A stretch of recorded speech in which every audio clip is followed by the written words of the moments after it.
Not so many years ago, my very small family gathered for the holidays. It was just the four of us, my wife, my mother, my brother, and me.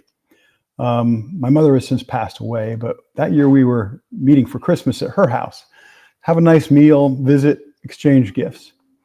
Because I've always been into fishing and no one else in my family knows anything about fish except that they go really well with hush puppies, it's very rare for anyone to give me anything fishing related as a gift.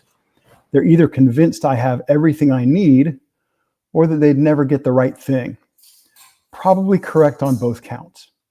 That Christmas, however, my brother brought me a fishing gift.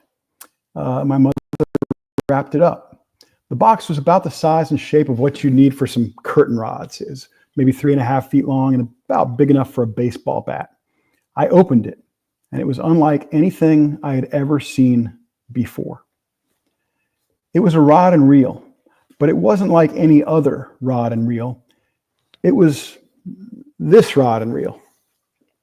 Unique by the very definition of that word. You see, unique means one of a kind, different from anything else. We misuse that word all the time, and I cringe every time I hear it butchered. When a manufacturer says that its new rod is unique, they are lying unless they made only one of them. Unique isn't just special. It's more than that. And this rod and reel is unique. I have no idea who manufactured the reel. It's an old spin caster with a blue cap and a crank with a single handle. The rod is a stick. It's exactly 32.25 inches long, and it's nearly as thick at the tip as it is at the handle. You can probably tell it's not very straight either. Connecting the reel to the rod are a few wraps of blue cloth tape. The handle is wrapped in white tape. The guides are missing, but they were held in place by red tape. It looks like they rusted off. At less than 3 feet long, you might think the rod was broken, but it wasn't. And I know that because the red tape that held the tip-top guide is also wrapped over the end of the rod, so it was clearly built at exactly that length. I have no idea what they use for guides, but there were once 3 of them, and I'm guessing they were paper clips or a piece of bent wire. When I took my gift out of the box, everybody had a good laugh. I laughed too, at first. But then my brother explained that he had found it along the bank of a lake near his home. That's when I realized I was holding someone's dream of being an angler. This was somebody's idea of a rod and reel that they cobbled together out of the best materials they could muster. An old, inexpensive reel, a stick, and some tape. I'm certain it was never very much to look at, even on its best day. But there's still pride of craftsmanship in it. The handle is the right size and shape. The tape colors are red, white, and blue. I don't think those were accidents. It was all I could do not to cry. Before you say it, let me admit to being an emotional pushover. It's not a quality I like about myself, but my emotions tend to live very near the surface. It doesn't take a tragic scene in a maudlin movie to make me cry either. A sappy commercial can do it. And that rod and reel definitely brought out the emotion in me. It also brought out some questions. How much did the creator of this outfit want to go fishing? It must have been a powerful desire. Was he looking for an escape from the day-to-day challenges of life, or did he need to put food on the table? Or both? I've loved fishing my entire life, and I found a way to build a career in the fishing industry. But has fishing ever meant as much to me as it did to the person who made this fishing rod? I think my brother expected me to throw the rod and reel away. I'm guessing he thought that such a thing in the hands of somebody who has some high-dollar fishing gear would be comical. But I will hold on to this rod and reel until the day I die. I keep it in my office, hanging in a place of honor, and it reminds me every day that fishing is more than a hobby. more than a career even. For some people, fishing is a dream so powerful, they will build it themselves from whatever scraps they can find. And I don't ever want to take that for granted. Whew. Welcome to Bass After Dark. I'm Ken Duke, and we're here tonight to earn your support, your subscription, your like, your share, and hopefully your trust by showing that inch for inch and pound for pound, we are the most illuminating show in bass fishing. Without further ado, it's time to bring in my co-host. He's looking forward to the new year because he just keeps getting better with age. Please welcome Brian, the Carpenter. Good job keeping it together there, Ken. I'm a pushover, as you know, man. I'm just a wimp emotionally. But yeah, this rod and reel does it to me. It really does. It gets me. I've seen it. Yeah, you've seen it. Yeah, that's amazing story, man. I love the way how you took that out of it, and I think I would have too. I think I would have seen that. I know you would have. May not have come to it as quickly as you, but no, yeah. You're a very sentimental guy. You're not an emotional pushover like me, but you're a very sentimental guy. I got a whole wall of stuff I can't ever throw out, and boxes and boxes and boxes.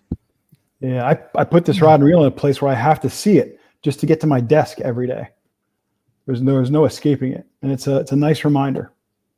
That's awesome, man. Yeah. Well, you made it. You didn't cry. Kept it together. Not yet. Mostly. But yeah, that was a hard one to do for me. But I thought it was apropos for the season. I like it. Well, here we are. Indeed. A little bit of a different show tonight. A little bit. Yeah. But I think it's going to be a good show. Yeah. Instead of getting 3 panelists for the show, Ken and I reached out to a number of people in the industry and got their predictions for the year that we shall systematically go through. Yeah, some folks who have been on the show, a lot of folks who haven't been on the show, just because we wanted to touch base and reach out. And what it taught me, BTC, is that I think we need to do this again next year, similar format, but maybe give ourselves and the people we reach out to a little more time to reply. Yeah, I agree. We would have had a lot more. So, no segments tonight. There will be a Dark Thoughts later in the show. And guys, please like, follow, share, subscribe. And we are brought to you tonight by Livingston Lures. Yeah, okay. Livingston Lures. Their electronic baitfish sound technology triggers the natural instinctive feeding cues of fish. Unlike traditional lures, which rely on beads or rattles, we've all thrown them. And those things have to be in motion for those sound qualities to attract fish. But that's not true of Livingston baits. They had the natural sounds of a feeding or bait fish distress, even if the bait's not moving. You can find Livingston Lures at all serious tackle outlets and at livingstonlures.com. Even if the bait is not distressed, it will act like it is. And that's what happens when you bring fine thespianism to lures. That's right. That's right. Also brought to you by the Bass Tank tonight, your premier boat electronics destination. Check them out. TheBassTank.com. From beginners to pros, they have all the finest, latest, and greatest. Check them out. I know he's got some hot deals coming any minute now. Yeah, and the best way to find that out is to check out the website there, because those sales and opportunities, they pop up, they disappear. Usually they're limited supply. Yes, indeed. Ken, without further ado, we do have a fantastic top 10 later on tonight. Oh my gosh, we do. Yes, yeah. indeed. Should we tease it? Should we tease it right now so people will definitely hang around? I dare you. Okay. You're going to like it. I'm excited about it. It's the top 10 reasons BASS eliminated co-anglers from the opens. Brian and I have special insight into why they do what they do. And everybody associated with our show has those special insights, because that's the first thing that happens when you put on the smoking jacket or go in Brian's garage or just are entranced by the purple logo, you get these special insights. Yes. That's our story. We're sticking to it. Yep. That's right. I'm going to clip my microphone on. Was it not on? Well, my microphone is turned on, but it's not clipped on. Now it's going to be clipped on in such a fashion that it will not rub against the microphone cord, causing bad sound. Ooh, it's good now.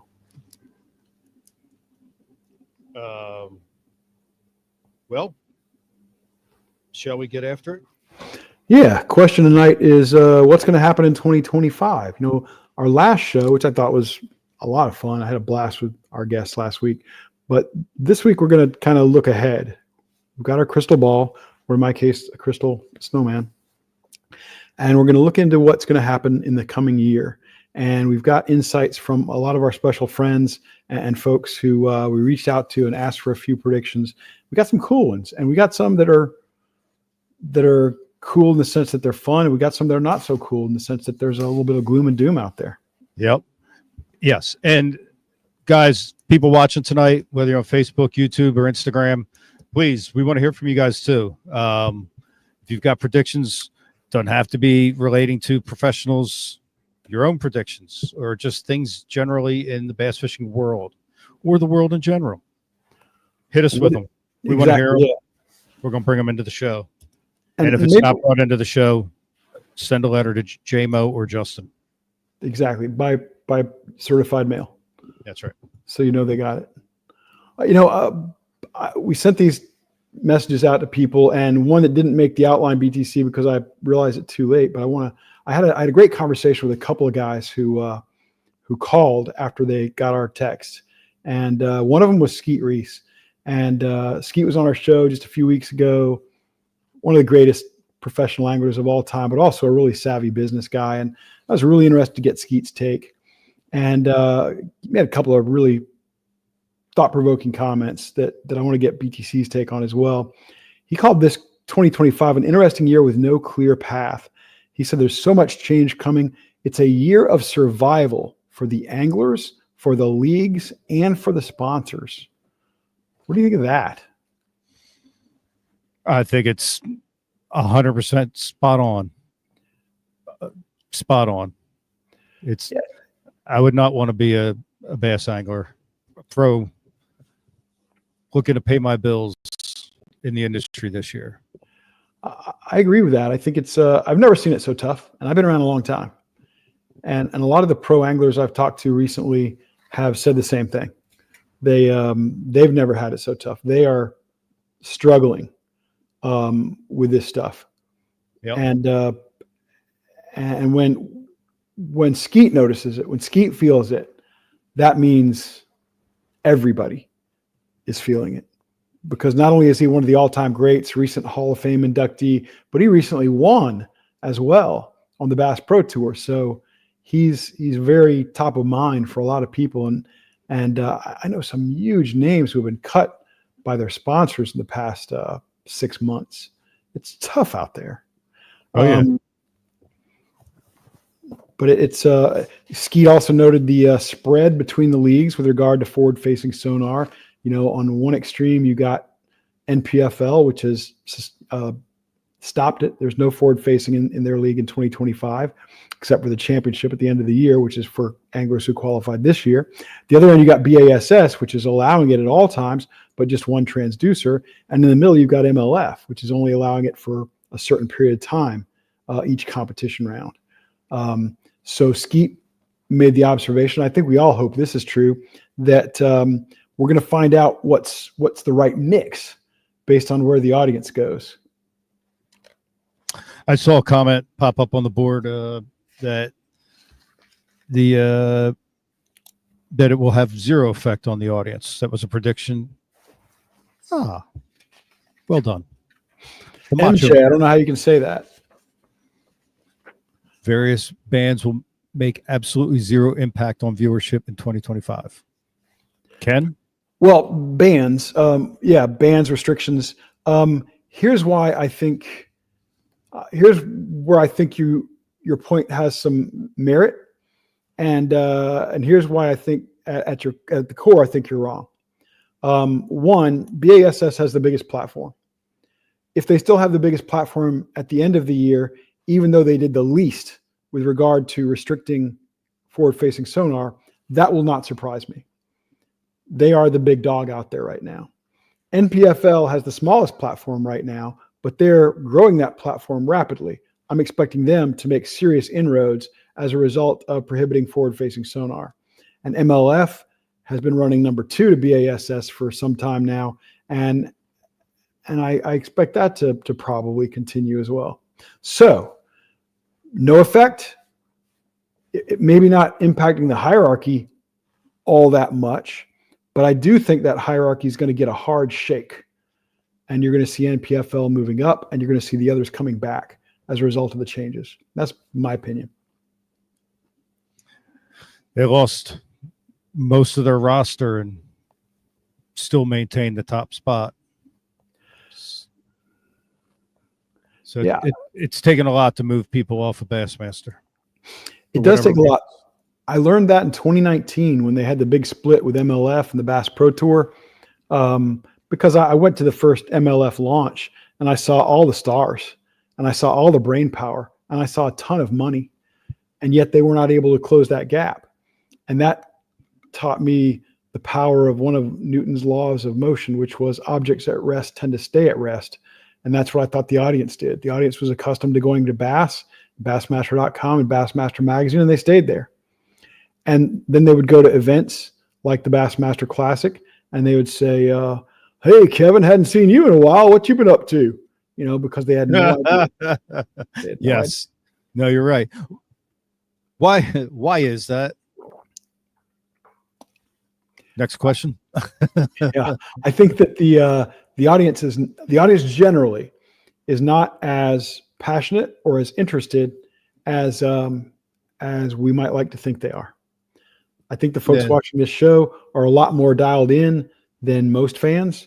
I think that most fans are not aware that there's a difference in the rules, except maybe if they follow it real close, they're aware, but otherwise they don't know. Most of the fans wouldn't be able to tell you that Kevin Van Dam has retired. And when I say fans, I mean people who you think of as being anglers and paying some attention to the sport. I learned a lot in 2019 at the Classic that year, when only 24% of the people at the Bassmaster Classic Expo knew who Kevin Van Dam was. That was eye-opening. 24%? 24%. There was a big survey done by Zebco Quantum. And guess who didn't re-sign Kevin Van Dam? Wow. Zebco Quantum. Guess who didn't re-sign hardly anybody after that? They saw that the pro anglers that they were paying didn't have the name recognition on the floor of the Bassmaster Classic Expo. Oof. Jordan Lee, coming off 2 Classic wins in a row, was recognized by less than 2%. He had won the 2 previous Classics, recognized by less than 2%, but I tell that story too much. Who do you talk to, BTC, or who did you get here from in our predictions? Are they, did you throw them up in this, John, right here? All the way at the bottom, maybe? Oh, yeah, I just threw them in at the bottom, sorry. Because we're not taking them kind of in any particular order, I thought. Should we stay kind of on that same topic? Yeah, if you want to. Yeah, that's probably a good idea. That's a good idea. Let's stay in the leagues right now. I think you left off a couple that I sent you. Oh, yeah, you did. Oh, Ken. I sent you some good ones. All right. I included everything you sent me. Nay. We got to coach Brandon, chasing Iowa 2025. As bad comments go, this won't be a take, but Ken's smoking jacket is where the fans go. TV is not teaching kids anymore. Welcome to YouTube, kids. I think that's a great observation. Television is not the powerhouse it used to be. No, it's not. And YouTube is definitely taking a huge chunk out of it. Maybe as big of a factor as any. And I got mixed emotions on it, because some of it's good and some of it not so good. There's nothing that vets out a YouTuber. Nothing. Yeah. My God, how do you think we got on? The pro exactly. The pro anglers, they compete in an event. The events throughout the seasons, throughout their careers, they're the ones who say who is best. You have a competition that says who's best, and therefore you should listen to the guys who are the best. Well, to some degree. I have two problems with that. One is the guys who are the best at tournament fishing, which is typically defined as catching 5 fish over the course of a day. Has nothing to do with big fish, has nothing to do with night fishing, let's say, or something like that. Number two, the second problem I have with it is the best anglers are not often the best teachers. 1000%. And that's a problem. So I have no issue with guys like Matt Allen and Tim Little and Gene Jensen, the Fluke Master, being enormously successful on YouTube. I think there's a lot of guys who are enormously successful on YouTube because they happen to grow up on a farm pond that makes it look easy. True enough. And there are a lot of guys who are successful on YouTube because they have no life and they sit in their mom's basement and they just talk trash about people all day long. And those people need to be pushed down a flight of stairs. We can all agree on that unanimously. Unfortunately, there's not always a flight of stairs handy. So I got this. I thought this was a fantastic one.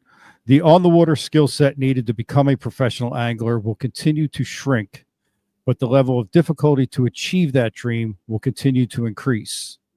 And this is due to forward-facing sonar kind of taking over, and that comes from Bassmaster Elite Series Pro Matt Arey. Okay, maybe I forgot to include that one. Oh, there's a couple more. Great observation. There's a couple more. That was awesome. Matt Arey. Yeah. Deep thinker on out saying something. But yeah. Oh my gosh, yeah, that was awesome. What else we got? We got there's a lot of guys commenting on the leagues. And so let's deal with those while we can.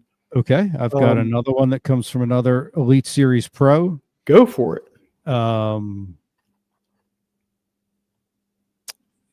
In 2025, after learning his lesson, the only lying JT Tompkins will do is about his actual height when standing next to Dakota Eber. I'm sorry, that was not from an Elite Series Pro. That was from the Bassmaster Elite meme page. I think you're going to see more fallout this year than ever because it makes less sense financially to keep doing this, and more guys are going to go broke. How's that? LOL from Drew Benton. He's absolutely right. We're already seeing it. It's already happening.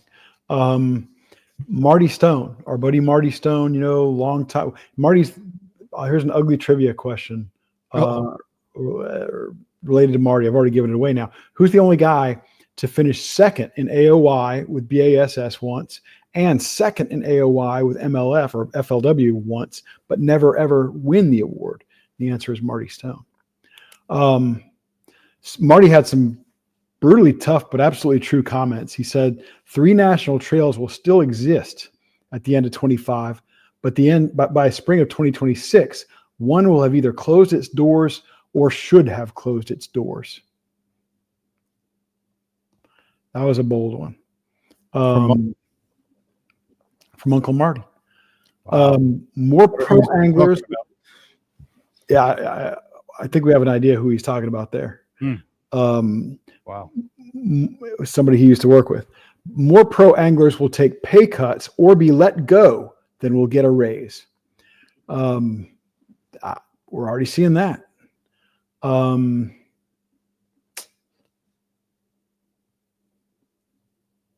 More pro anglers will become realtors. Yeah. BASS will fill the opens and have a waiting list. MLF will go to a 50 angler field and none of their anglers will make 7 figures. Instead, most will be looking at pay cuts. This is Marty Stone again. Marty's final comment about the leagues really is NPFL will have to create a qualifying trail. By the end of the year, they'll have a waiting list of folks wanting to get in. So Marty's pretty tough on the leagues right now and the prospect of being a pro angler, and I get it. Speaking of pro anglers, Alex Redwine. I'm a huge fan of Alex Redwine. Young man, fishes the Elite Series, qualified for his first classic. I'll be rooting for him to win. He says, as far as Bassmaster goes, I think it'll be a good year. I think the rookies will do very well again, just like last year. Hopefully not as much gray area sketchy stuff. I think the entry fee and payout situation is a good happy medium. Our schedule does not seem very scope heavy, which hopefully will shut the complainers down. But he also echoes what we've been talking about too, what Skeet Reese brought up. He said, I think the fishing industry is getting tougher and tougher for sponsorship dollars due to all the wannabe fishing influencers. As a fisherman, I do my best not to think about all the drama and just focus on fishing. That's getting tougher and tougher. Yeah, I don't know that you can continue to be a pro angler and not also be a content creator. Yeah. I don't think, we've seen over the last half dozen years, how many guys have started up their YouTube channels and, found ways to keep in touch with the viewers more. And I don't know how guys are going to be able to do it without it. I can't remember who said it, and I can't remember if it was in a conversation or I just heard it somewhere, but somebody said, if you want to be a professional angler now, you need to be an influencer first and a tournament angler second. I thought that's exactly right. All right. So I think this came up last week. I mentioned NASCAR, right? And I've never followed NASCAR. I could give a rat's ass about it.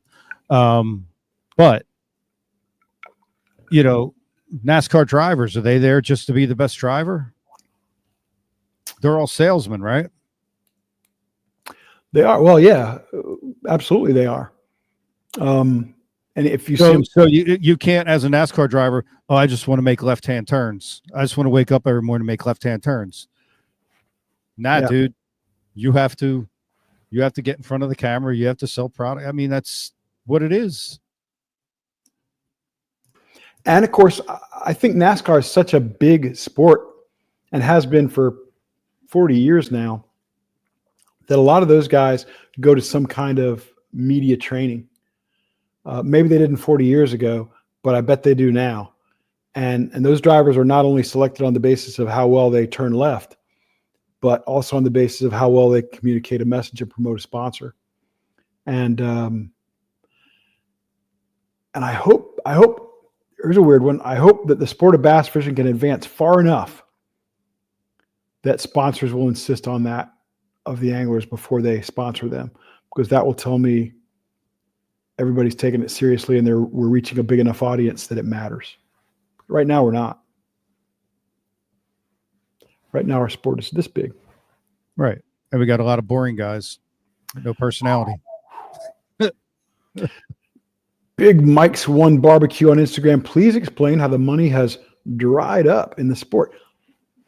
Thank you, Mike. Great question. BTC, you want me to start on this one? Oh, absolutely. Okay, Mike. In 2020, COVID happened. And about sometime in March, the U.S. basically shut down. And I heard a term I had never heard before, social distancing. Well, you know what works well when you're social distancing is fishing. You can go fishing when you're social distancing and you can't go to work or you can't be in the office. You can go fishing. So an additional 8 million people went fishing in 2020 than had gone fishing in 2019 or basically any year before that. And those people fished for a year and none of the manufacturers were ready. How could you get ready for a pandemic? Nobody gets ready for a pandemic in the industry. So every bit of fishing tackle got sold. I mean, you could make crap and it would sell because that was all people get their hands on in 2020. And the manufacturers, a lot of them, maybe not all of them, but most of them thought, wow, this is great. We got 8 million more anglers. Let's pump it out. Let's crank it up. Let's ramp up manufacturing and make sure we never run low again. Well, guess what? By 2021, people were back working again, maybe from home, maybe back in the office or other workplaces, and they weren't fishing. Because ironically, what happens in the fishing industry is when economic times are tough and people are out of work, they go fishing. When economic times are good, they try to make up for the times when they were bad and they stop fishing. So of those 8 million anglers we gained in 2020, we've lost more than 7 million of those. And that's where the money dried up. A lot of that money got tied up in inventory. A lot of that money is sitting in warehouses right now, where it's also eating up funds for things like insurance and storage and all that kind of stuff. So all those manufacturers that did well in 2020 and sold everything they could make now have a lot more than they can sell. And that's a bad economic place to be in. Add to the fact that we've had big inflation. Add to the fact that there's a lot of economic uncertainty out there and high interest rates and stuff like that. And you have a major economic downturn coupled with the fishing industry downturn. And that's how the money in the fishing industry has dried up. And I am hopeful that things will be better in 2025. But realistically, a lot of people in the fishing industry, which tends to be very conservative, were holding their breath in November during the election. But they had already budgeted their funds for 2025. They didn't know which way the election might go. They mostly wanted it to go Republican, but they wanted to be prepared in case it didn't. So they budgeted, they were conservative, they may have held back, and they're trying to stay alive. To everybody's point here, everybody's trying to survive 2024, 2025. So the Republicans win, majority in the House and the Senate, they got the White House, and there's some optimism out there. But that doesn't mean there's budget to support that optimism yet. I'm expecting 2025 to be pretty tough, but I think 2026 could be really good. Thoughts, Mr. BTC? Outstanding answer, Ken. I'm worried, but this takes us off into politics, and I don't want to get off into politics. I don't think it's going to be allowed to go good. Seems to be a lot of shit that goes on in Washington, D.C. That was a big upset and a big swing. And the other side's not just going to roll over. No, we're already seeing that. They're already stepping in to try to thwart some policies that were very popular among the electoral majority that put Donald Trump back in the White House and that shifted the political current in the U.S. Trump's not even in the White House, and I got freaking inexplicable drones in New Jersey. Whatever. But Mike, I hope that answers your question. Shoot, I'm not looking at the chat in YouTube right now, but let our interns know if that answered the question. And if not, let me know what part I didn't cover, BTC didn't cover, and we'll take another run at it. For the Christmas show, here it is. PBR Pounders. That's what we're rolling with tonight. See, I told everybody we have a Blue Ribbon show. I didn't tell them it was Pabst Blue Ribbon. Also, some big news that I haven't even shared with Brian or Nathan or our interns, Justin and Jacob. You got approved for a sex change? No. What the? You're going to get a tan this year. This is my tan. If I get closer to the snowman light, I'll get a tan. Well, we last night I learned that we have won the Nobel Prize for podcasting, and pretty excited about that. We'll have to go to Stockholm, Sweden, and give our acceptance speech, but unexpected, but nonetheless I think deserved, and we're very proud. You serious, Clark? Oh yeah. Nobel Prize. Nobel Prize for podcasting. I didn't even know they had one. Sure, peace, literature, economics, physics, chemistry, but podcasting, and we won. Bass fishing podcasting. Well, yeah, especially bass fishing podcasting. A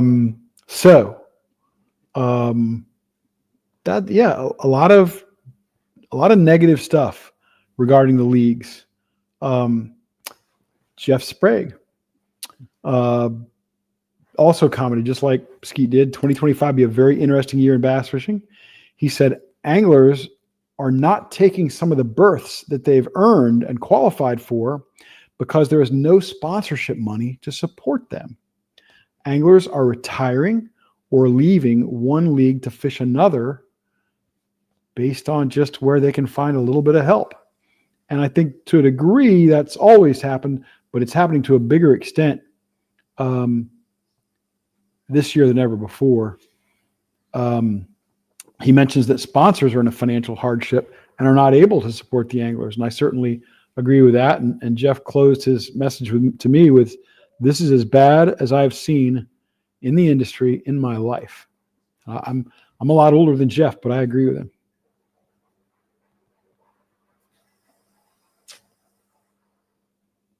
Well, might as well continue down this negative path before we turn it positive. We didn't get any boat industry guys, did we? Yes, we did. We got Josh Roller from bassboatforsale.com. And of course, Josh is moving a lot of used boats. If you haven't been to bassboat4sale.com, if you're in the market for a boat, check it out. You can find a lot of good deals there. Josh is more optimistic. I think 2024 has been tough. We know it's been tough. But he thinks 2025 is going to be a breakout year. He believes that prices and interest rates are going to come down in the boating and fishing market. He believes that manufacturers and dealers are highly incentivized to make buyers more incentivized. And so that's going to help. He's also optimistic that things will be improved in the tackle world. He thinks we're going to see a game-changing lure. And he's using that mockingly a bit, but he thinks we're going to see a seminal new type of bait come out in 25. And he thinks we're going to see new boats and motors released at the Bassmaster Classic Expo. He also predicts, and I think this is cool, that Hank Cherry is going to win the Bassmaster Classic in Texas and that the event will break attendance records. It will. Of course it will. Of course it will, because it always does, because they make up the numbers. The numbers are not real, and I think Josh knows that. Regardless, record broken. Record broken. I think they're already writing that press release now. Hey. And it says Ken will catch a 10-pounder. See, Josh is my friend. He's a wonderful guy. And that's my favorite prediction that we got today, was that I will catch a 10-pounder in 2025. Josh, I must say I will be disappointed if it's only one, but I'll take it. I'll take anything I can get.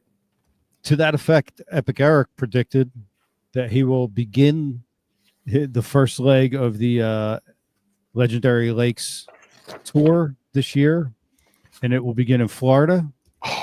And he will get Ken Duke out and get some sunshine. I'm pretty pale. He didn't say that. He said opaque.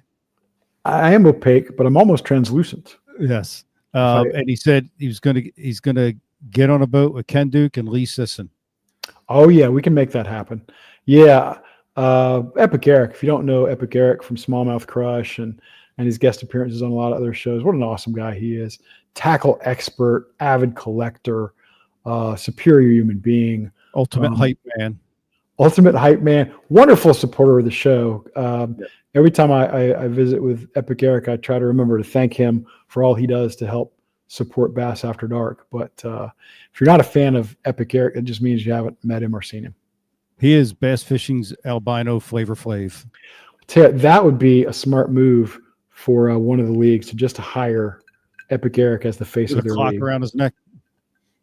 Because there are two leagues, BASS and MLF, with no meaningful face of the league.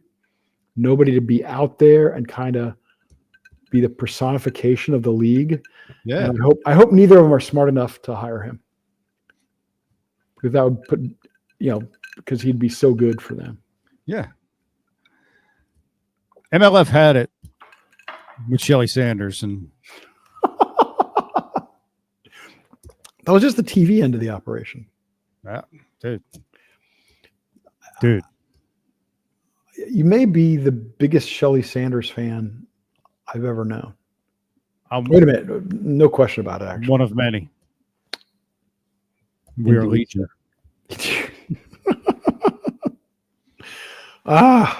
James Niggemeyer, friend of the show. Got to have him on very soon. Maybe next week.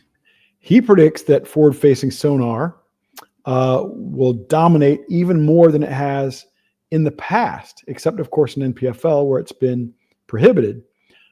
He believes that 80 or 90% of the tournaments next year are going to be won attributable to forward-facing sonar. It's pretty bleak. Pretty bleak. Pretty bleak, I think. I think we need variety in the sport to keep things spiced up and interesting. I think 0 events will be won in NPFL on forward-facing. That is correct, sir. As correct. And that's one of the things I think is very exciting. And I'm not anti-technology. And I wasn't anti-forward-facing sonar until I learned what I learned about the numbers in the Elite Series this season and how the average angler was more productive than Aaron Martens in his prime. And that tells me it's a box. James Niggemeyer also, let's get back to Hunter in a second, but James Niggemeyer also said one of the most profound things I've ever heard about the sport of professional tournament bass fishing. I wrote it down, but this is James Niggemeyer's line. It is not mine. Professional bass fishing is a marketing platform operating as a sport. That sums it up in as few words as anybody ever has. And it ties in directly to what you were just saying, BTC, about NASCAR. Yep. Golf. Golf, I think less so because there's not as much branding going on. That disappoints me. You want to see them out there in scare Those slugs have to wear cleats to walk on grass. And they wear cleats to walk. They're rubberized. They don't wear cleats anymore. They mostly wear pretty flat, rubberized shoes. And they don't even do that. They ride around on a cart and they get out, walk over 10 feet, hit the thing. Not the pros. Oh. The pros don't ride carts.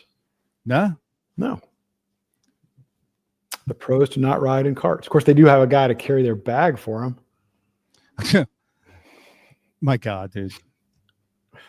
Golf almost makes me hate white people. It's such a douchebag sport. Oh, thank God we're not white. I know. Everybody's got their bloomers on or whatever. Their socks rolled up. Bass lives matter. Cornballs. I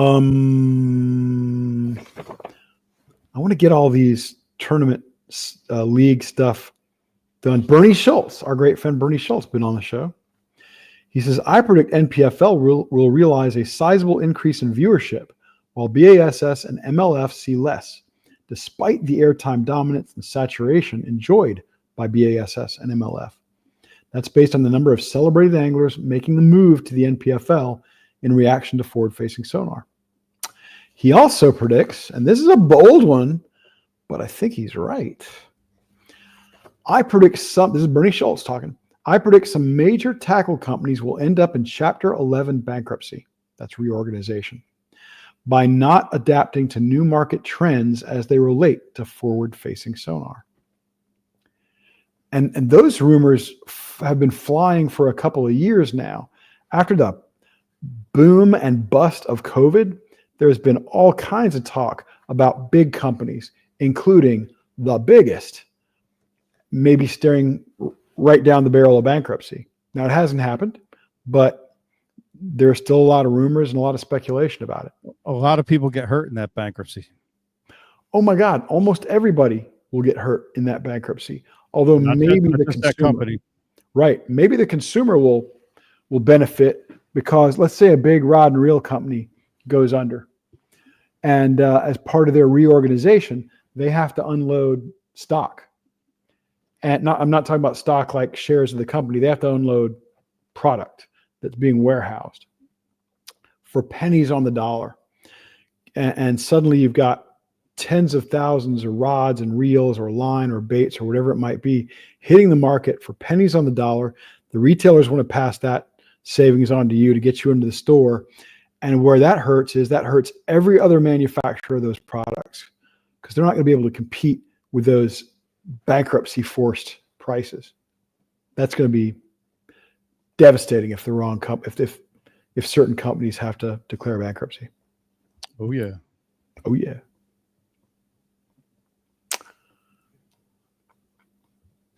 What else you got? Was that a two-parter? Did we cover that? Yeah, we covered Bernie. Bernie's very insightful. Been in the game for, more than about 40 years now, and fishing at the highest levels. And nobody is better with his sponsors than Bernie Schultz. Absolutely nobody. Nobody has better posture either. Amazing posture. Still has good hair. Wears a visor. It's the only part about Bernie I'm not excited about. The visor. Come on, Bernie. Come on, Bernie.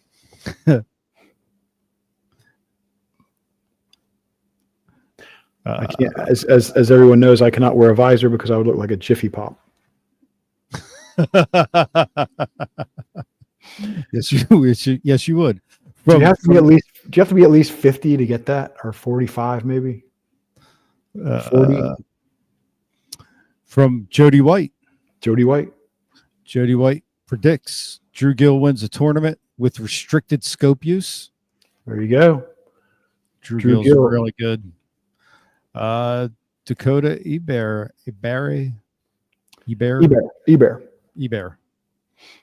wins AOI on the Elite Series. He's fishing the Elites this year? Yeah, he qualified. There you go. There's a new mini sheriff in town. There's a couple of talented guys, Drew Gill and Dakota Ebert. Super talented. Oh, yeah. I get a new or new to me boat. People get a little more chill about scope. Another 10-pound smallmouth is caught in the north. I hope he's right. I think so. And crankbaits make a comeback. That's an interesting one because another great friend of the show, Frank Scalish, also predicts some good things for hard baits. He says that we will see a resurgence of deep cranking, Carolina rigging, and flipping. Frank, I hope that'd be cool. I would like that. Frankly, Ken, why did we never see any giant smallmouth coming out of Japan? I don't know how good their smallmouth population is. A lot of the lakes that have produced a lot of giant smallmouth have been really predominantly smallmouth lakes. They and I'm talking about historically. They tend not to come from waters where there's a balance with largemouth, and I think largemouth are far more prevalent in Japan. But I'm sure there are some waters that have massive smallmouth populations. And Dale Hollow don't have largemouth? Dale Hollow does have largemouth, but you need to go up the Obi River or something like that to get to some of the bigger largemouth. And the smallmouth just dominate. Dale Hollow is an incredibly diverse fishery. I think it's the most diverse fishery in Tennessee. It's got rainbow trout. It's got pike. It's got muskie. I think it's got walleye like crazy. But the dominant Micropterus species is the smallmouth, and it's done very, very well there for over 70 years. Just surprised we didn't see any big ones coming out of Japan or something like that. Yeah, that's an interesting question. Yeah. I mean, I'm not the guy to ask that question. We need to talk to Josh Sackmar, Stephen Barden, some of our biologist friends about that. They would have a lot more insight than me. What do we got from the message board, guys? I also predict that many of the tactics used back in the day will come to popularity again for those of us old enough to remember them from Diggs Outdoors. Diggs, I hope that's right. But, one of the things I want to point out is, forward-facing sonar is dominating high-end professional fishing this year. But it's not dominating bass fishing. Those traditional tactics like flipping or casting a Texas rig worm or working a square bill long riprap are still the dominant tactics in the world of bass fishing, because only a very small percentage of the people who bass fish have forward-facing sonar. And I don't want to I don't want And people even smaller than that, know how to use it. Amen. Amen. Yeah. That is so true. That's a great observation. I mean, just big difference between, I mean, you see it just on the Elite Series. Everybody's got it, and there's a massive difference in ability with it. I think that's always been true, even in the days of just side scan, down scan, and more traditional sonar methods. I remember talking to some guys who were really sophisticated in techs with companies like Lowrance, and they would tell me that the average Elite Series Pro, this was not that many years ago, the average Elite Series Pro would be better off if we would just leave it on auto. That they were monkeying with it and messing up their sensitivity and messing up what they could be getting out of the unit. Well, Ken, what's next? Wow. Let's see. Chris Russell. Chris Russell is a great friend of mine. He's a general manager and VP of Ducket Fishing. He's also an Oregon football fan, but let's not count that against him. He thinks FFS obviously is going to continue to be a hot topic, not just for tournaments, but also for conservation and anglers generally. And I think that's where things might get interesting in 26, is if you see some states or conservation organizations start to do a study on forward facing and what it means to the fisheries as a whole. I think that's the chapter that hasn't been written yet. And that's the chapter that it's not going to matter what the leagues do. It's going to matter what the average angler is out there doing and how it's impacting the fisheries biologically. If at all. If at all. And perfect. Yes, thank you. If at all, because I think for the most part, it's not affecting the bass fisheries. Chris says on the brighter side, I think 2025 is shaping up to be a good year for the industry. Yeah, and that's kind of, shifting away from the league stuff. Chris obviously has his finger on the pulse of the economic aspect of the industry. He's a long time, very just top-notch industry guy. He's worked with Eagle Claw. He's worked with Shimano. He's worked with Hook. He's worked with Plano, and now he's at Ducket, running the Ducket operation for the most part. And if he says it's shaping up to be a good year, then that's promising. And I like that about it. And not to spin it around and yet to a different topic, but he had some great observations that several of the folks we reached out to had shared. He said he sees a disturbing trend. And this is a guy who has a hand in choosing who Ducket Fishing sponsors and who Ducket Fishing supports on the tournament trail. He says anglers, including pro anglers, are using their platform for negative press. While some see short-term bumps in clicks or followers, in the long run, it's bad for them and even worse for the sport we all love. Amen.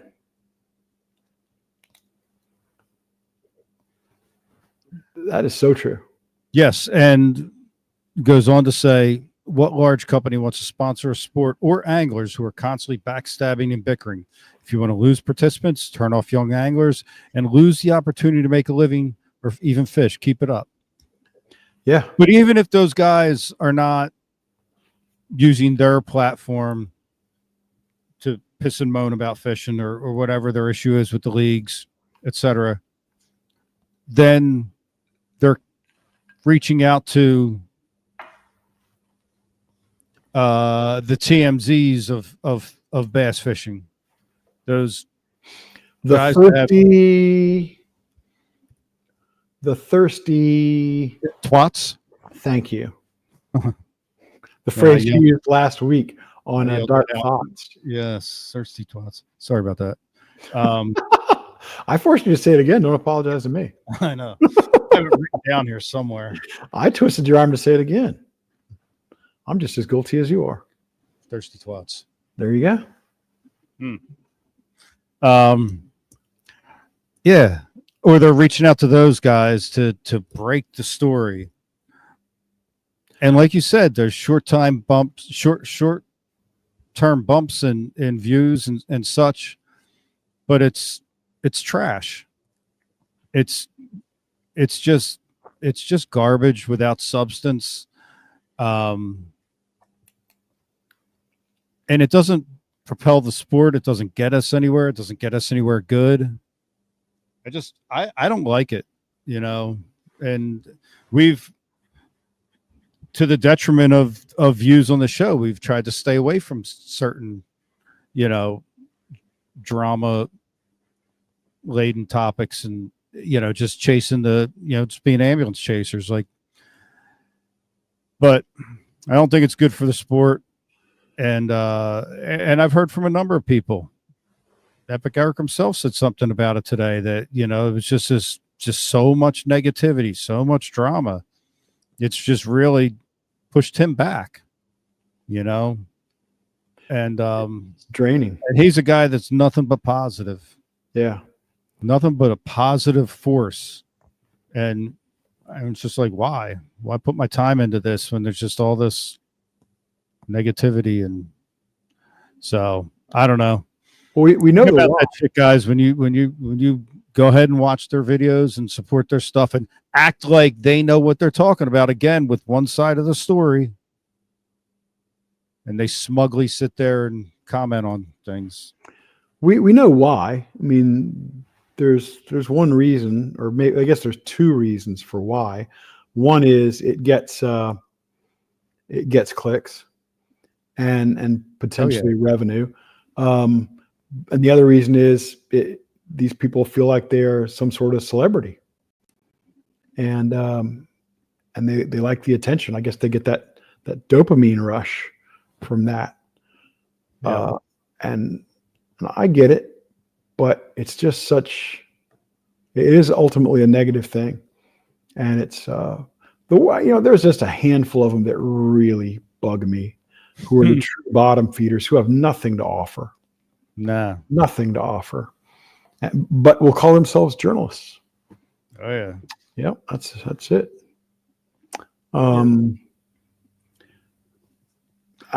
It's awful, and we don't want to single any of them out. Because they're not worth the battle they would try to engage us in, and B, but if they ever wanted to address us, come on a live show. Don't do your edited editorial on us.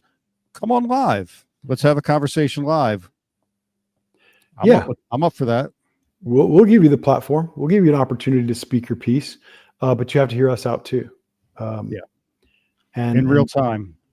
And I mean, that's actually one of the things that I'm proud that we do here. We try to stir a conversation where we bring on people who have different perspectives. And I know there are people out there who will say that when we had Randy Blockett and Ben Milliken on, that we were kind of trying to take advantage of that conflict. Well, not exactly true. We booked that show before those guys started going back and forth at each other. And B, that's always been the concept of the show, long before we ever started it, that we were going to bring people on to discuss issues, and we weren't going to tell them who the other guests were going to be.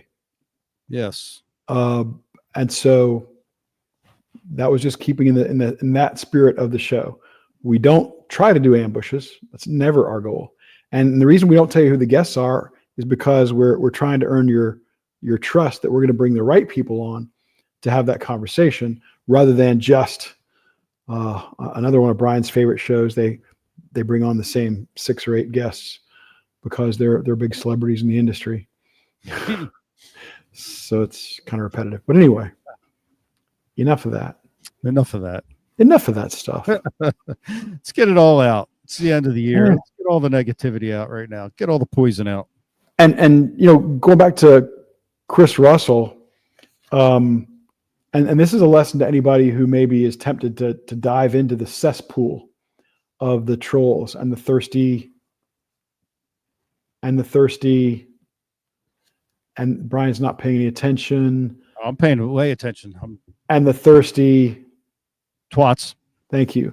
By participating in the negativity of it, Chris Russell makes the point: what large company wants to sponsor a sport or anglers who are constantly backstabbing and bickering.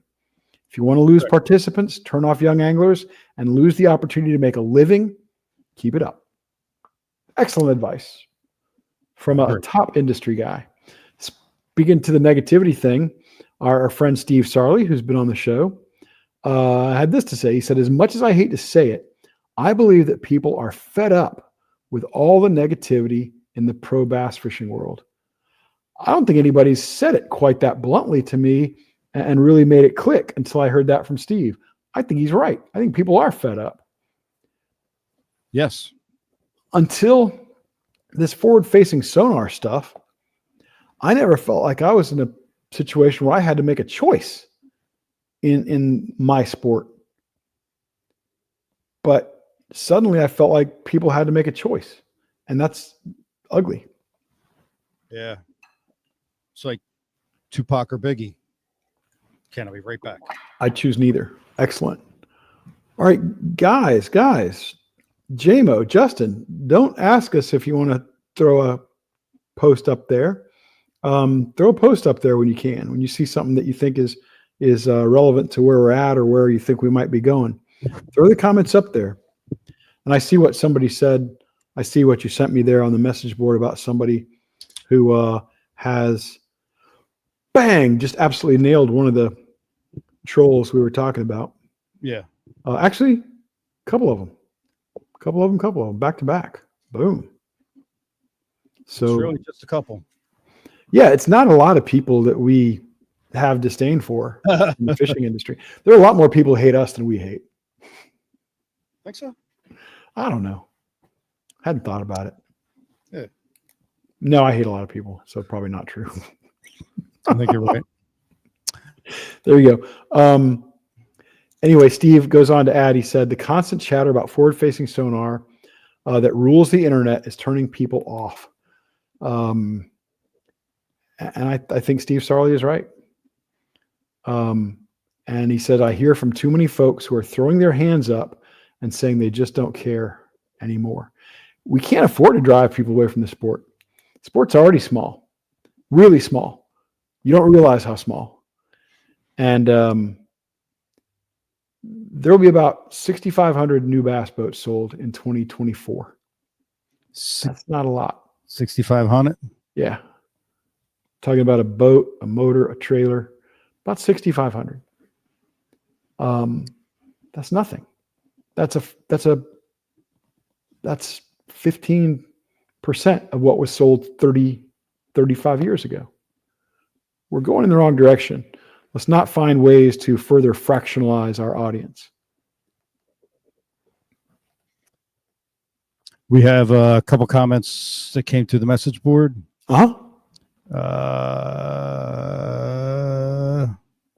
Somebody says, honestly, I think it hurt the Zaldanes overall. They had some decent views, but I think the podcast they had overall brought negativity to themselves and their guests. That's one of them live by the sword, die by the sword comment things. And it's true. You know, they chase there's risk involved in them chasing those topics, you know, and they had something to lose. The thing with, you know, some of these YouTube TMZ lowlifes, they got nothing to lose. They're on the outside, desperately trying to find a way in. So they have nothing to lose. And they are, I will say right now, they are, for people that are somewhat associated in the industry, those are the guys that are the most dangerous. Those are the guys that will screw you over. I know firsthand.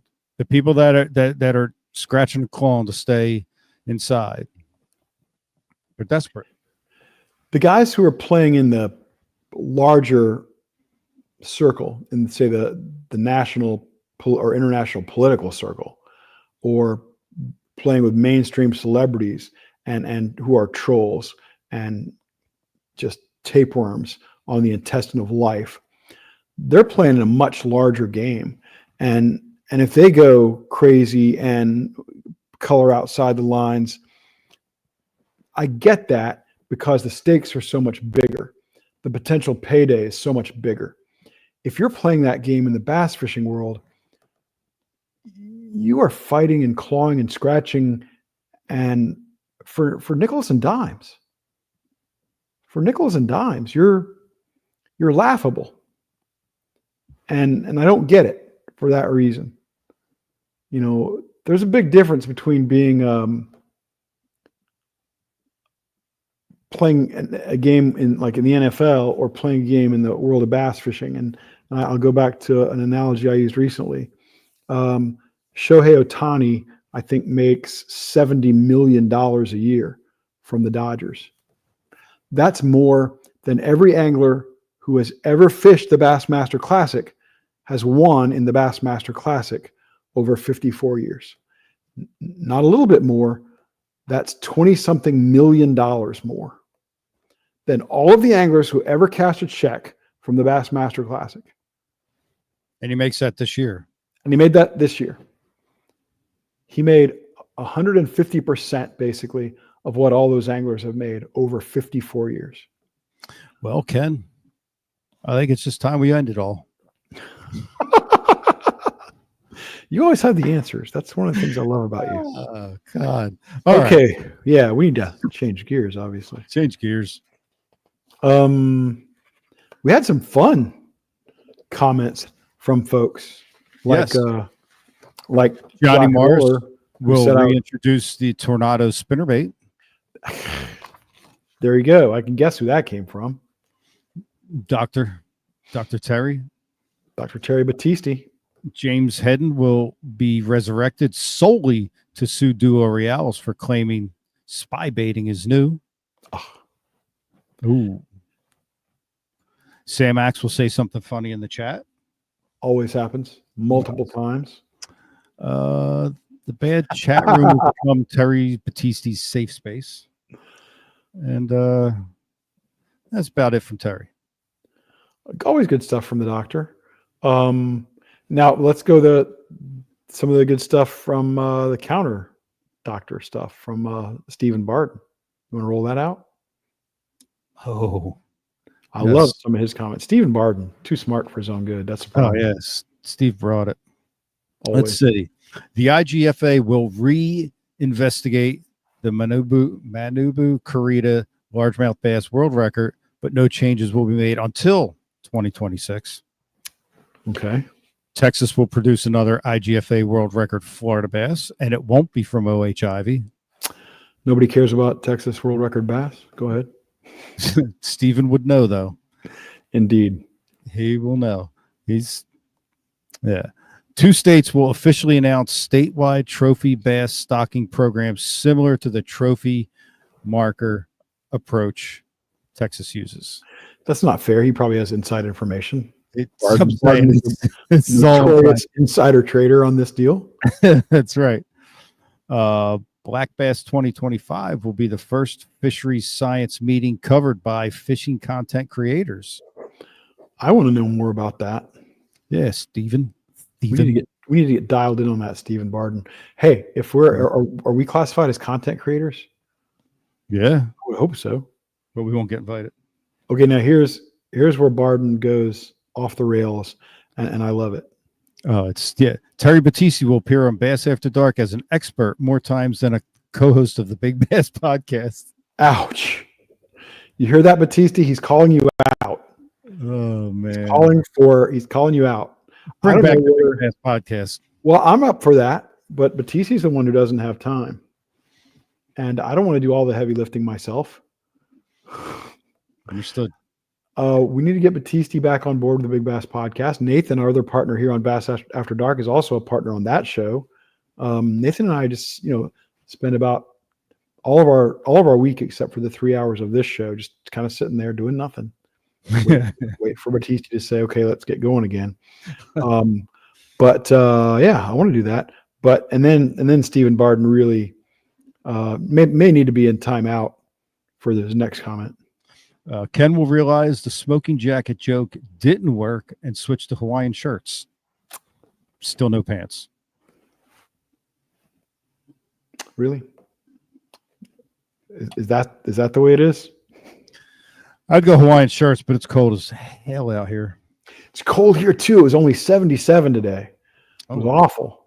Hmm. Had to wear the smoking jacket outside. Yes. What else Brisk. we got? I would describe it as brisk. We got from Scalish. Well, let's backtrack to Paul Bailey before we go to Scalish, because I think some of Paul's comments are about the league again. You want to go there? Yo. Give me 1 second. Let's see. Here's my outlook for the elite guys. This comes from Paul Big Fish Bailey, California guide. We had on our show, on the A-Rig show, just 2 weeks ago, I believe it was. Terrific guest. Makes a great A-Rig, too. Yes, indeed. We will see new faces at the top of the elite standings. The older faces will hang around the bottom of the standings like the last few seasons. The sport is changing so fast, so people that have their set ways will fiddle out just like the last few seasons. The returning few from MLF, this will be their final hoorah, I believe. They can't hang anymore. People that earned a spot on the elites through the opens the last 2 seasons will dominate the top. The 2 years they had the all-season qualifiers brought out the best of the best for MLF. That shit sucks. Wheeler's crew will dominate as usual. No need to even watch. Harsh, Paul Bailey. Harsh. That's what Paul said. Yeah, it is. And that was kind of a recurring theme among the guys I touched base with BTC, was they were all saying Wheeler's crew's now the old guys. Yeah, that's right. That's true. Yeah, those guys were in their 30s. Yeah. And we're now rooting for them to fend off these damn rookies. That's true. I'm rooting for them because I like those guys. You know what I mean? I do like those guys, but I also love the guys from a generation before that. The Edwin Evers, the Skeet Reeses, the Todd Faircloths, those are some of my favorite people. And I want to see them find some success. Let's spread the love and spread the wins and trophies out there. Wheeler versus Virgins. What's that? Wheeler versus the Virgins. There you go. I don't like the Virgins' chances in that battle. Zach Burge, both a young guy and a guy who feels very old school in a lot of his approach. Huge Zach Burge fan. Really have enjoyed getting to know him only a little bit. Haven't had a lot of opportunity to know him, but enormously impressed with that guy. Yeah. I reached out to him. He got back to me. Man, I don't know. I ain't even thinking about fishing right now. I had a few of those too. I was very clear in the text that we're doing the show tonight, and yet Louis Stout said, "Man, I'm really tied up with something right now. Can I let you know this weekend?" So really not the best timing there, Louis. Louis. We'll take care of it later. But now, Louis, if Louis is watching, Louis, you owe us an appearance on the show. I think that's only fair. Yes, Louis.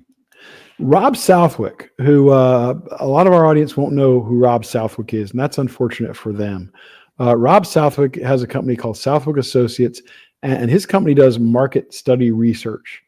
And they are about as dialed in as to what's going on in the industry, what's selling, what's not selling, what markets are advancing, what markets are declining, as anybody. He is kind of the go-to source for that kind of data in the whole outdoors industry, whether you're talking fishing or hunting. And Rob usually tries to put an optimistic spin on things. He said, "I think we're still going to continue with innovation in tackle, boats, and more stuff related to forward-facing sonar. Anglers and the trade are still learning how to use it, and the tech is still improving. So lots still to come." And I think it's a really smart attitude about it. We're getting awfully hung up in the tournament aspect of it because I think a lot of us have grown weary of looking at guys staring at their feet. But Rob's trying to take a economics perspective on it and say that there's still room to grow based around that technology in the tackle world. And that's what he cares about, not so much the competitive world. because if you think the sport of bass fishing is small, and it is, the world of competitive bass fishing, oh my God, that's tiny. And we've lost BTC. He's playing a video game. BTC, get Ed Bassmaster on. Okay, thank you. This is one of the things that I love that people do in the chat. Blake, give me a break, man. How did that come from you? Okay, here's the deal. They will say He's Canadian. Well, that's okay, Blake. I'm gonna give you an excuse there. One of my favorite comedy troupes of all time is Canadian, The Kids in the Hall. Anyway, people will go on the comments section under the videos on YouTube, and they'll say something like, get Ed Bassmaster on, get this guy, get that guy on. To what freaking end? For what topic? Who is this person? Why do you want him on the show? I mean, get loud noises. Get Kamala Harris on. Well, you know what? Some of these people might be fabulous if I know what they're going to bring to the table. I know a lot of the people you're mentioning out there, and do what show? Give me a freaking clue. Get Ed Bassmaster on. What? So we can listen to him mumble? I don't think he's funny. I don't want to listen to him mumble. No, let's keep going with this. Sorry, Blake. Here's a something Ken and I had to deal with after a year into this. We came to find out that I was key in getting Ed Bassmaster to what classic did Kevin win on in New Orleans? 2011. In 2011, I played a part in getting Ed connected and Ken was on the other side. And if you believe in purgatory, lobbying heavily, you know where you're going. You know where you're going. You know you're going to spend a long time there. And you were lobbying heavily not to have that guy brought to the classic. No, I wasn't lobbying heavily because I didn't know about it until I got there, and there he was, and he's trying to mumble up to me when I'm trying to do something for bass, and I just said, "Yeah, no thanks." I walked away. Yeah, it doesn't work on everybody. Yeah, I'm not saying that kind of stuff cannot be funny. I just didn't think that was funny. Not for you. My brother doesn't get it. My uncle don't get it. My wife don't get it. Most people's wives don't get it. But it hits with a good amount of people. It does, obviously. Yeah, it does. I mean, what is it? The guy on crap. Yeah. So, he says like, I say, go down to your spinnerbait, that kind of stuff. Well, Ed's character? Yeah. Mumbles. Yeah. I just don't think it's funny. I mean, I can even do it a little bit. Like if we were interviewing somebody, they didn't know who we were. Mumbles is funny. The cowboy hat and he says a whole sentence and there's like one or two identifiable words. Dude, there's a talent there. You go there and you sit down, you're talking, you think about, you make cat, Manabu Karita. Yeah. That's not funny to me. Well, you didn't do it very good. I did it great.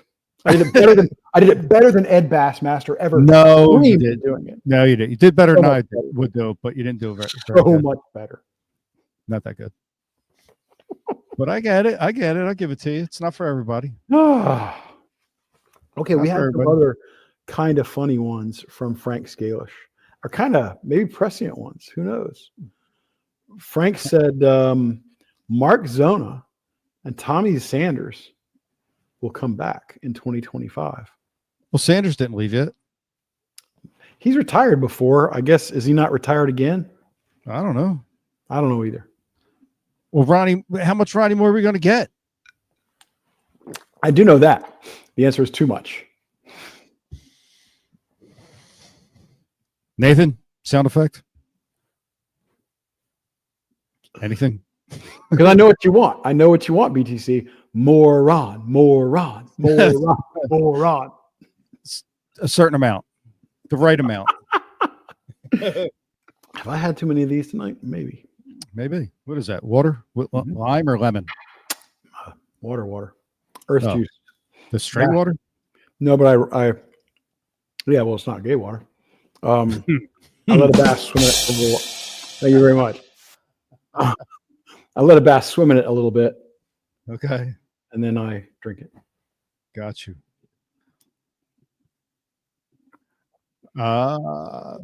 First interesting prediction, I thought. And then his other one was that Fishburne reappears. I would welcome Fishburne back to the bass. I always enjoyed Fish. We shall see. I want to get Fish refused my messages.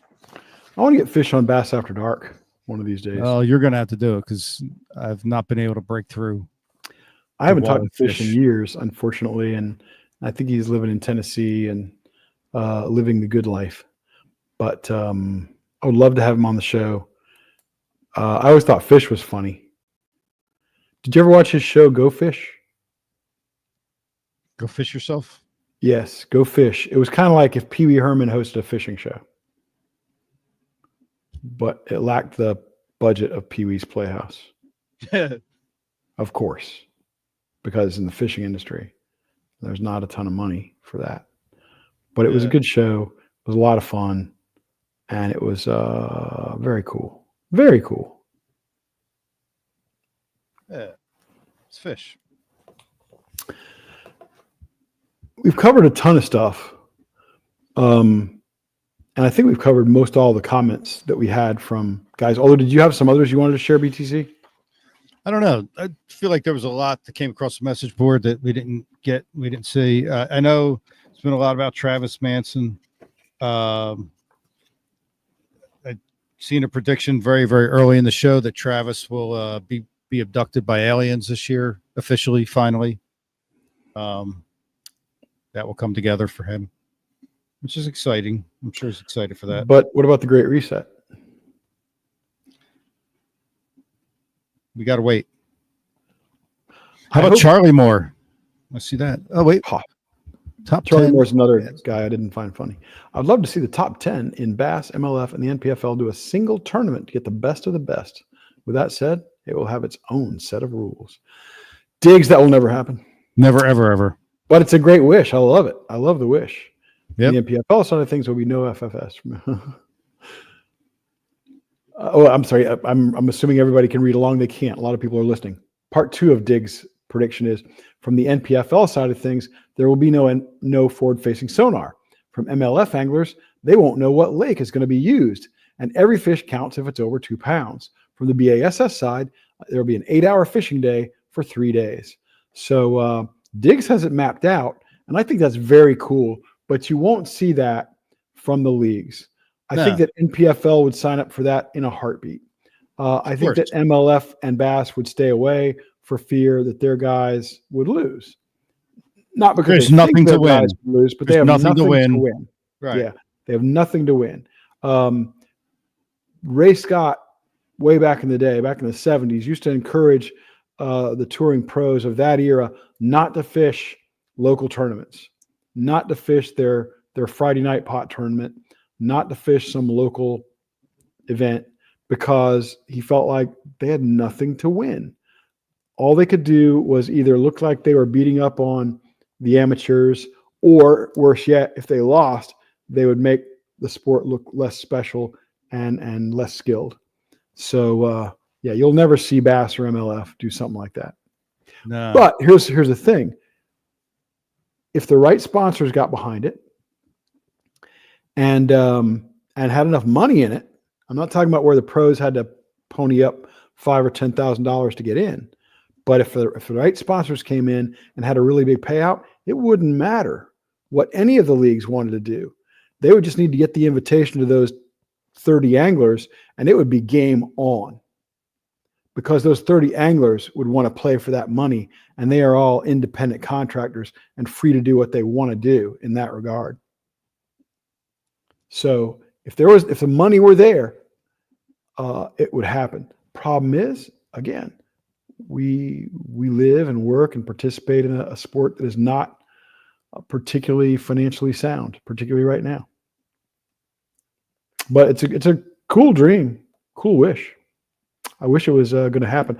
I actually thought about trying to start one of those up associated with iCast. I wanted to do a tournament like that.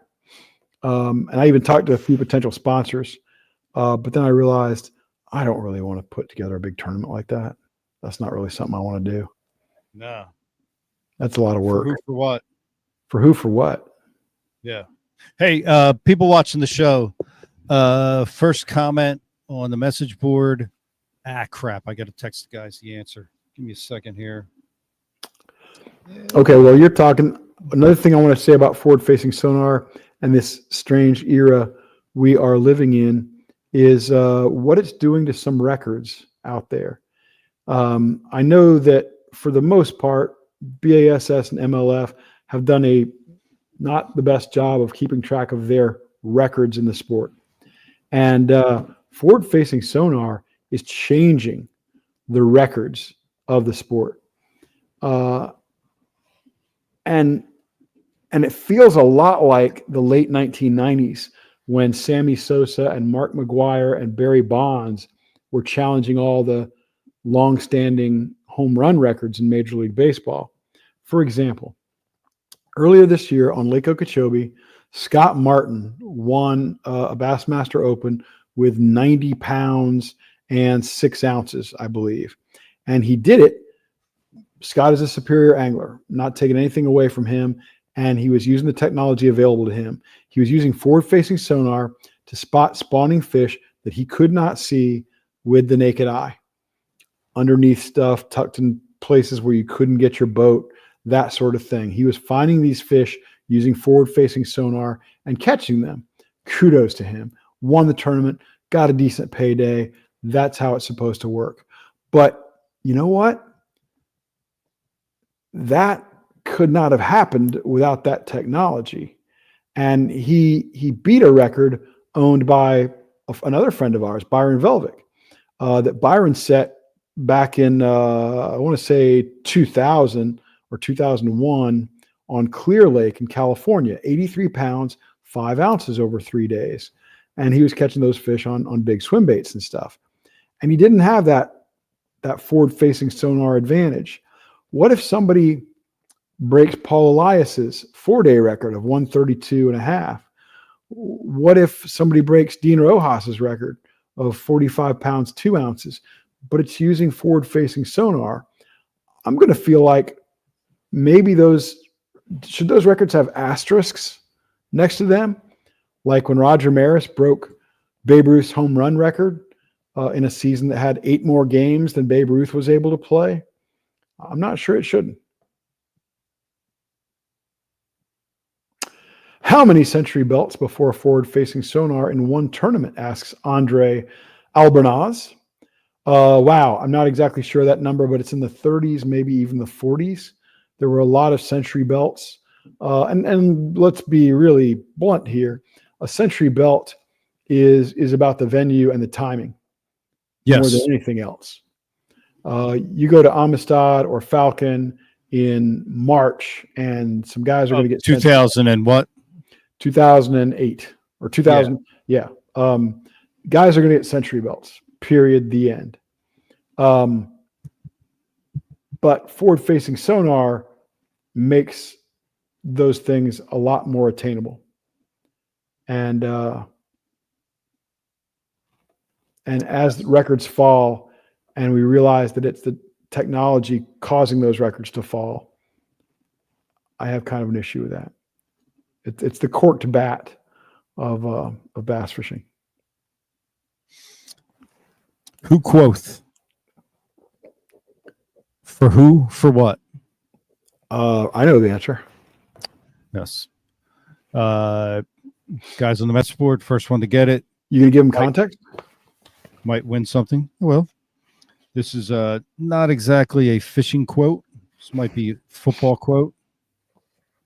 For who? For what? It's a great quote. Yeah, and I'll give another hint. If we bing it a bang boom, got it. Somebody already got it? Somebody got it. Oh, let me add one. Oh, this is not a hint because it's too late, but that quote might be keeping a guy out of the Hall of Fame. Is that right? Yeah, Lucas Boone.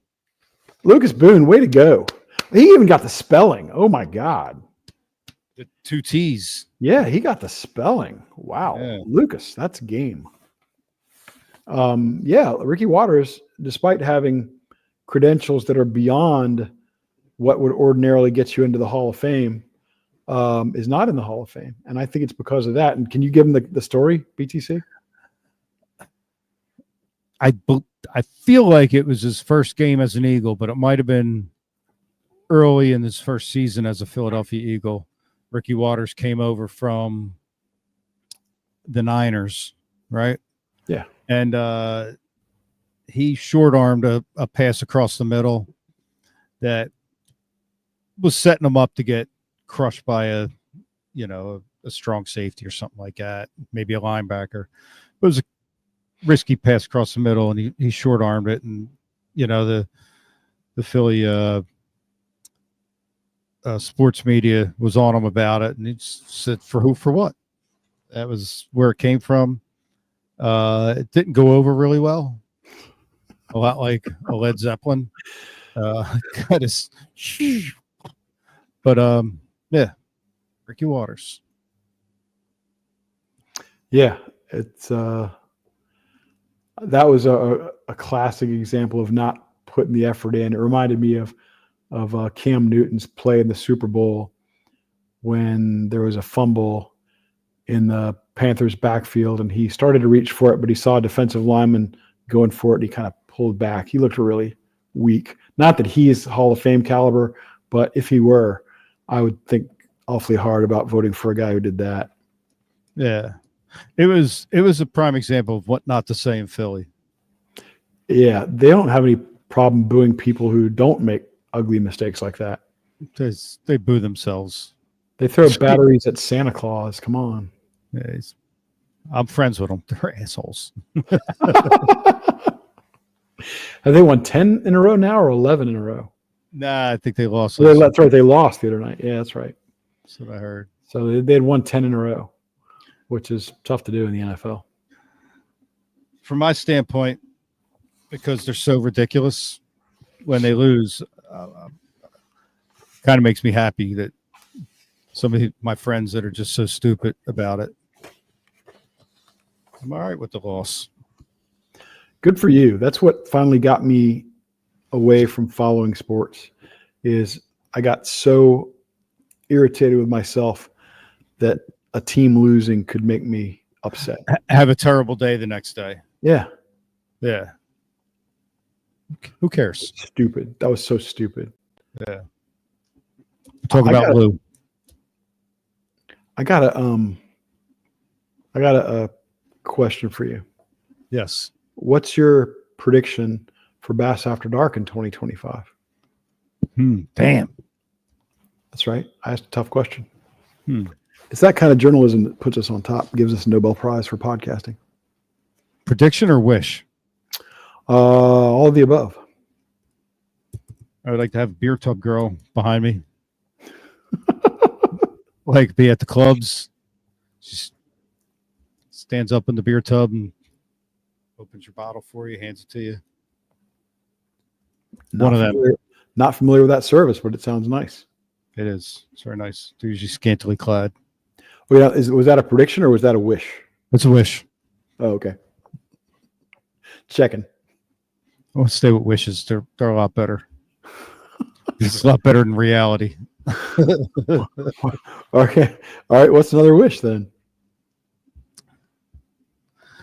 Bad will be the first to interview Ben from Cell Block E. That is not true. Oh. Ben would give that interview to Pat, and Pat would be on his knees when he did that interview.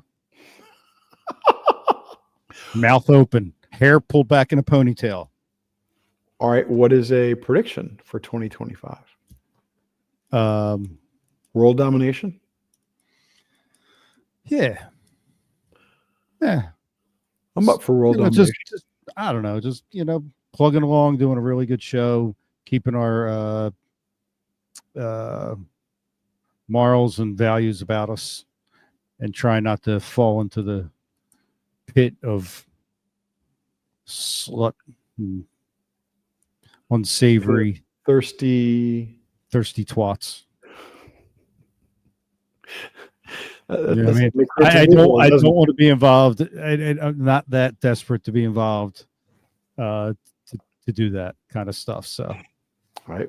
I'm with you, man. I think that's not just a prediction. I think that should be a goal. it is. Yeah, we're not gonna fall into that thing. Hey, by the way, talk about predictions. I would love to see us crack 5,000 subscribers by the end of January, Yes.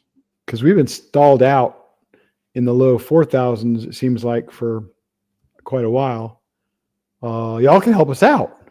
If you're listening, if you're watching, and you can share it with some more people, or maybe you shared it with somebody months ago, but haven't shared it lately.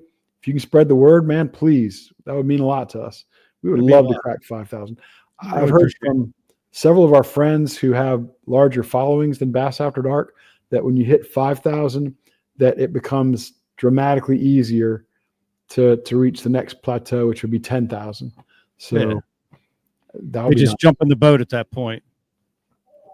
Yep. We need some fish to jump in the boat. We really Yeah. do. I'm gonna have a live studio audience for the next one.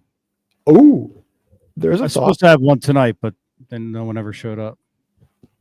I have some seating here. As you know, you've been to the studio in the deep recesses of the bass fishing world capital. A lot of people don't know this, but we're 27 floors beneath the crust of the earth here. and we get to work with all the latest fishing tackle. The Burning Season said Randy Blockett has more subs than Bass After Dark. Let that sink in. Ouch. Well, he's been doing it a lot longer, and he was a professional angler. And he does it daily. He does it daily, and it's his full-time job. And the Burning Season. Meet me in the second woods, pussy. I'm kidding, bud. But seriously, but thank you, Burning Season, for hopefully that'll inspire some folks to give us a hand. We'd appreciate it. yeah. We would appreciate it. We're not proud. We will ask for help. We will ask for help. And we've always asked for help, and we've gotten it. We've had a tremendous amount of support from you folks, and you're spreading the word is one of the only ways we get the word spread. You know, we try to do some social media stuff, and we try to put speaking of social media, our top 10 is right around the corner. All that To the help. guy that says bring Randy on, cowards, he's ignored us for, I don't know, a dozen attempts to get him back on after the time he came on with Ben. So Randy no longer returns our calls. Yes. Is he the only guy who, after doing the show, doesn't return our calls? I think he is. No. IGFA. Well, IGFA is playing nice. IGFA, Nope. well, they haven't been on the show, but they've had excuses for that and reasons.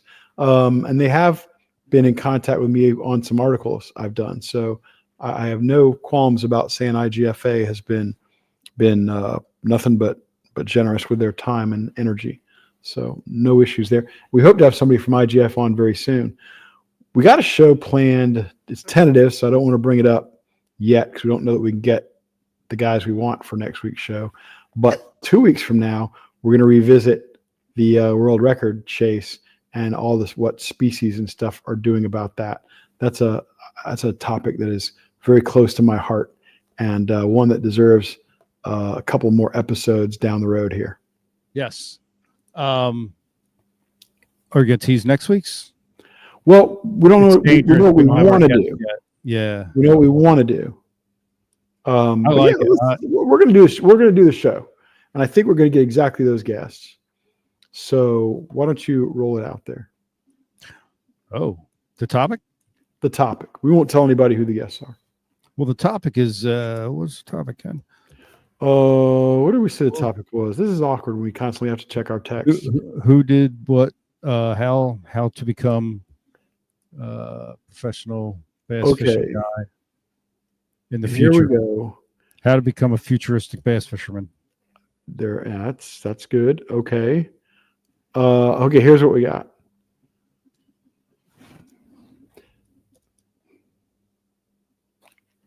just when I thought I had it.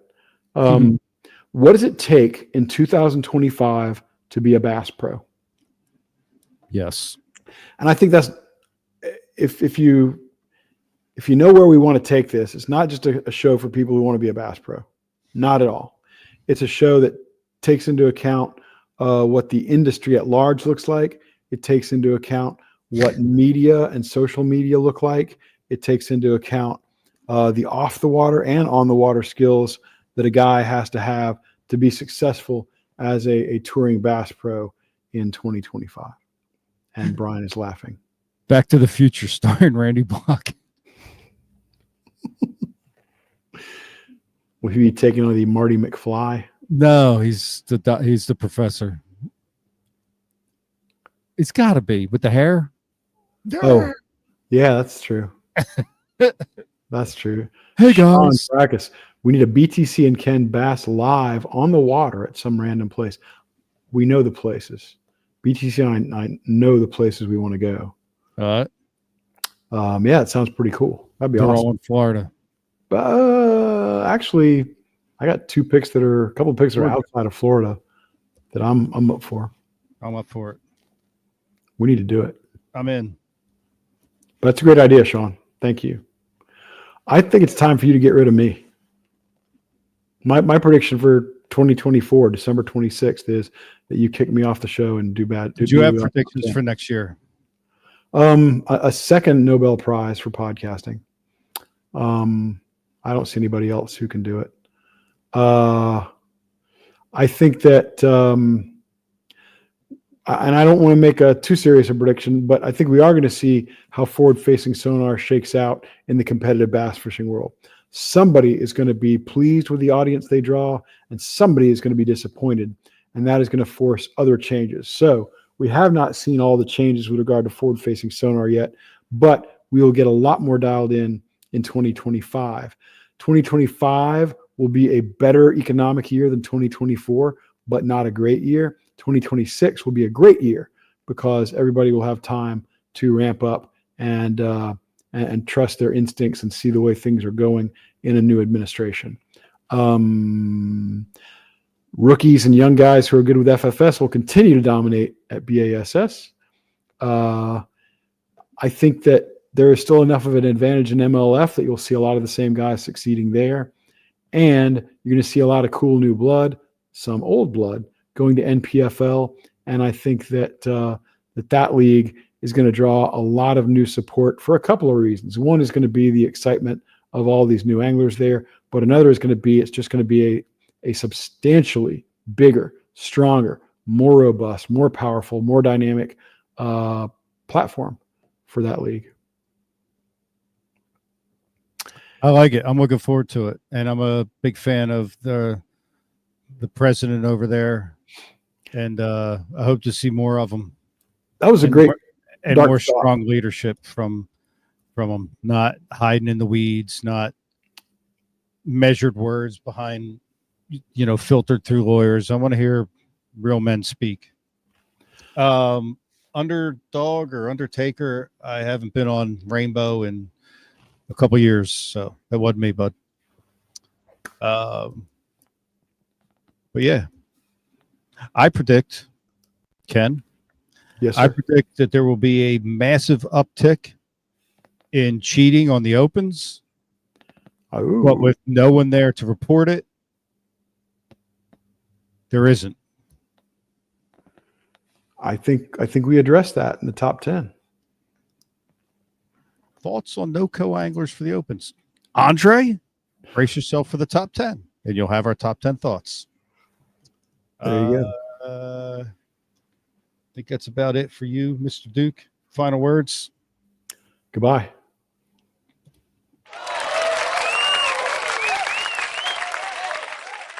All right, folks at home. Let us dive into the top 10 reasons BASS eliminated co-anglers from the opens. The top 10 reasons Bass eliminated co-anglers from the opens. Number 10, Bass is hoping that eliminating co-anglers will reduce angler complaints by 50%. Number 9, because they can, but don't worry, they'll reverse their decision in a day or two. Number 8, fewer people in the boat means fewer people who could fall out of the boat. Number 7, because you. That's your official position? Number 6, no co-anglers weighed in a bass in 2024. Number 5, Bass is rebranding the tournament series in 2025 as the Bassmaster Not So Opens. Number 4, it'll ensure Bass's new bumper sticker is a hot seller, God is my co-angler. Number 3, first rule of boater safety, always go out alone. Well, it's better safe than sorry. Number 2, it ain't cheating if there are no witnesses, and the number 1 reason Bass eliminated co-anglers from the Opens, forward-facing sonar has now replaced the co-angler, just like it replaced the angler.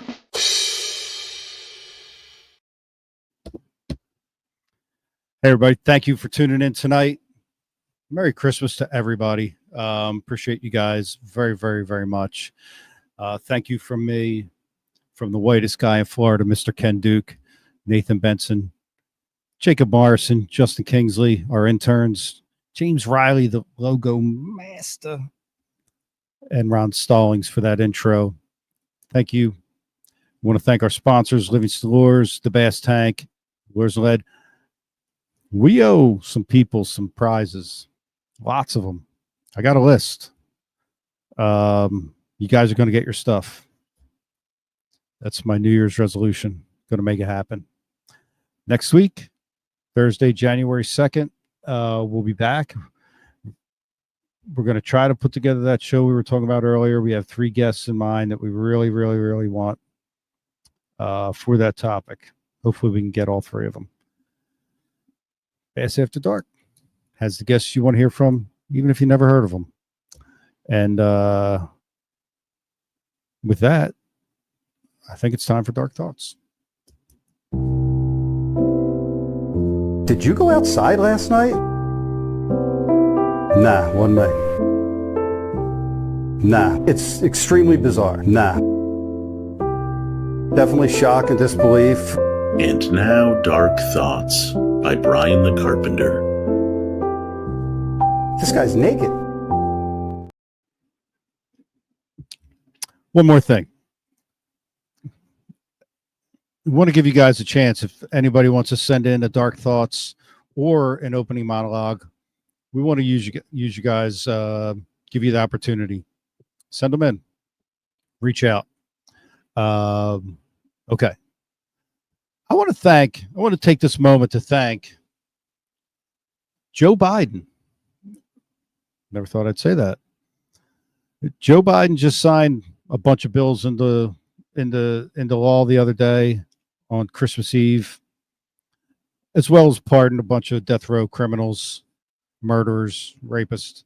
But we're not focusing on that right now. He signed into law a bill that will make the bald eagle the official bird of the United States of America. How was this not already dealt with? Right? Like, I mean, it was on Joe Biden's 1434th day that he did it. But he did it. Thank God. Or thank the Representative Brad something from Minnesota. It's beyond me that this wasn't a thing.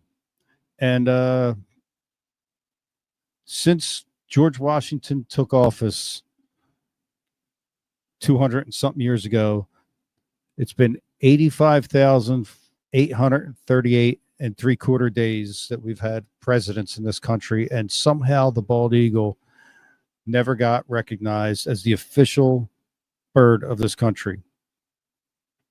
We have the rose as the national flower. We have the oak tree as the national tree, and the bison as our national animal. But the bald eagle fell through the cracks. I don't know what to say, man. I'm happy it finally got dealt with, but my God.